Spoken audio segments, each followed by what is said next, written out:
But there's a sweet science to boxing. There's a sweet science to boxing. The best and the coolest thing about my career is called the sweet science. There's a sweet science to boxing. It's to hit and not get hit. Let's get to it. All right, man. So we're going to be talking about Vergil Ortiz calling out Terence Crawford and Claressa Shields wanting to fight somebody at 154, 160, 168, or even 175, but there's just no competition. But before we get to all that, man, I got to talk about Floyd Mayweather. Man, listen, Floyd Mayweather is a straight up jerk. I mean, the dude is an a-hole for real, man. I'm pretty sure you guys already know about how he's promoting his fight. He's about to fight John Gotti again in a rematch, and it's going to happen on August 24th on DAZN. So they had the press conference today, and there was a fighter there. I don't know who the fighter was, a young fighter, who was asking for Floyd's advice when it comes to boxing, of course. Floyd Mayweather couldn't get a man no advice because the man had an outdated WBC belt. Boy, ain't no fucking way, boy. Boy, ain't no way, boy. I'm serious. He didn't want to get no advice because he had an outdated WBC belt. Check it out. Floyd, para mí eres una inspiración total. Eres un grande del boxeo y yo quisiera pedirte un consejo personal para llegar a ser tan grande como lo has hecho y ser uno de los mejores en la historia del boxeo. He considers you one of the greatest all time, and he's asking for an advice that you could help him in order to be as great as you have been. Tim, I gotta make sure you got the right belt. Let me see if I got my picture on there. Let me see, make sure. Quiere ver si está la foto de Floyd en el cinturón, si es el cinturón correcto. He don't got the right one. He got que todavía no es el correcto. We gave him the wrong belt. Tell him Mauricio gave him the wrong belt. Okay, we're gonna give him the right belt. Que le tienen que dar el cinturón correcto, es el plata todavía. Tell him he got the official one when they got my face on it.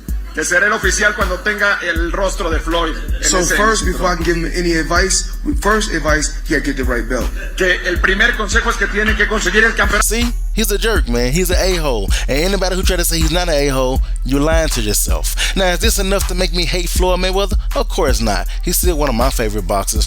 It's something like this. It's funny to me, you know, and I can't admit that he is an a-hole. He is. But it's still one of my favorite boxers. Still one of the best boxers to ever do it. But he know he could have gave that man some advice. Moving right along. Claressa Shields was very excited that Vergil Ortiz has followed her on Twitter. So this is the picture that she put on Twitter. She circled where he followed her, and then she also put in the caption, "Let's make a big fight, Vergil Ortiz. The GOAT is ready." Now, in that same post, somebody by the name of The Final Bell said, "But against who though? You're super talented, no doubt about it. But it seems like you don't really have good enough opposition in and around your weight class." Then she responded and said classes: 154, 160, 168, 175. So it's no one? Then somebody else responded up under that and said, "If Alycia Baumgardener is serious, it's time." Claressa mentioned 154 several times now, and she's mentioning it again. Let's go. And after that, Claressa Shields actually retweeted that post. So that goes to show that she's saying she don't mind fighting at 154, 160, 168, 175. So somebody come at her. Could Alycia Baumgardener make 154? Who knows? Right now she's 130. If she have to go all the way to 154, that'll be her gaining 25 pounds. But then again, there could be an advantage because you got to remember, Claressa Shields right now is at 175.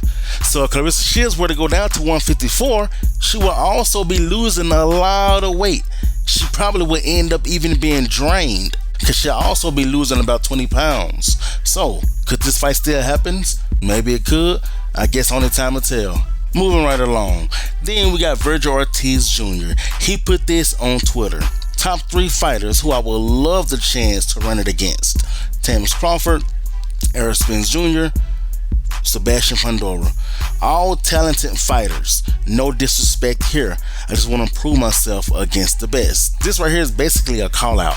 Now I know he's mentioned Terence Crawford before. I think he's actually called him out before, but it seems like now he's really taking it seriously. He ain't waiting for somebody to ask him about it. He actually putting it on Twitter. And this is what I like. I like for them to call out each other, and then for them to respond to each other, and then they start going back and forth. Then next thing you know, the fight has been manifested. Because this is what we need right now. We need Terence Crawford versus somebody like a Vergil Ortiz, somebody like a Teofimo Lopez. I honestly don't want to see him versus Canelo, to be honest with you. But this is where social media needs to be. I'm not saying we have to be violent towards each other, because of what Claressa Shields and Alycia Baumgardener did, that was crazy. You know, they got kind of personal a little bit. But having a little static over Twitter, there's nothing wrong with that. So hopefully Terence Crawford responds. Hopefully Errol Spence responds. Hopefully Sebastian Fundora responds. And when they start responding and they start going back and forth, then they get the fans involved. The fans get engaged in it. Then that's actually a way of selling the fight that has the potential to happen. So this is something that's pretty good. And I want to see more of this from Vergil Ortiz, calling out these fighters, anybody that he think will be a challenge for him.